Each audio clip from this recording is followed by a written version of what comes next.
Hi City Life family, I'm here with Sparkly Sausage Dog to read you another story today, and this one is another in this series about Bertie Webster, the big-hearted spider.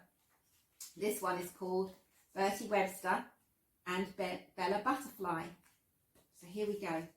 One day Bertie took a walk around the garden to see if there was a better place to build his web. And as he came to the hedge at the bottom of the garden, he heard a funny noise.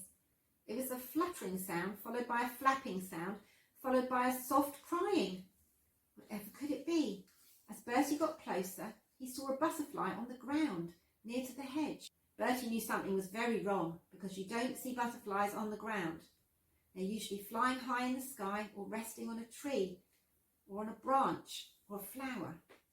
Bertie could see the butterfly was hurt and very upset. There was a large rip in one of her wings. "I'm Bertie Webster," he said. "I can see you are hurt. Can I help you?" Bertie loved helping others. That's why he was known as Big-Hearted Bertie. "I'm Bella Butterfly and I've torn my wing on a thorn on a bramble in the hedge. Every time I try and fly up into the sky, I spin round in circles and fall back down to the ground. I know if I can't get up higher, some creature will have me for its dinner." Bertie knew Bella was right. If Henry Hedgehog or Belinda Bird saw her on the ground, they'd sooner eat her than help her. Poor Bella was tired from trying to fly and getting weaker by the minute. What could Bertie do to help? Bertie wasn't strong enough to carry Bella on his back to safety. He'd have to help her in some other way.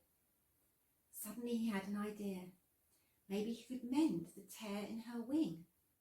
Now, I don't know if you know, but spider silk used for making webs is very sticky. Maybe Bertie could stick her wing together with pieces of sticky silk and lay it across the tear in the wing, sticking both sides together as he went.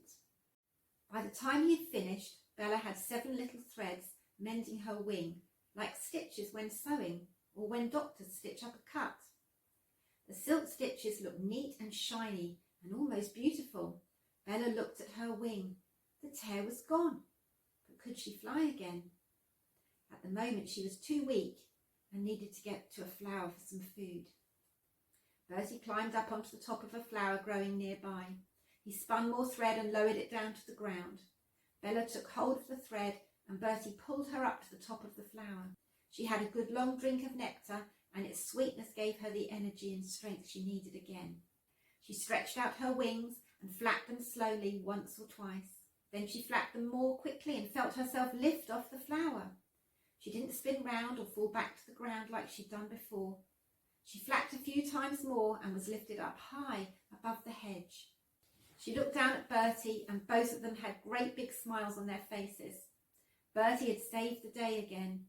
"I'll never forget you, big-hearted Bertie Webster," said Bella, as she flapped her wings some more, rose high into the sky and flew away. So what do we learn from the story of Bertie Webster and Bella Butterfly? Well, we see that Bertie's still using the gifts that God gave him to help others. And we see also today in this story that doing that brings healing, and it brought healing to Bella Butterfly in a very obvious way because he mended her wing. But sometimes if we would just use our gifts and our kind hearts to help people, it can bring a lot of healing in ways that we don't even know.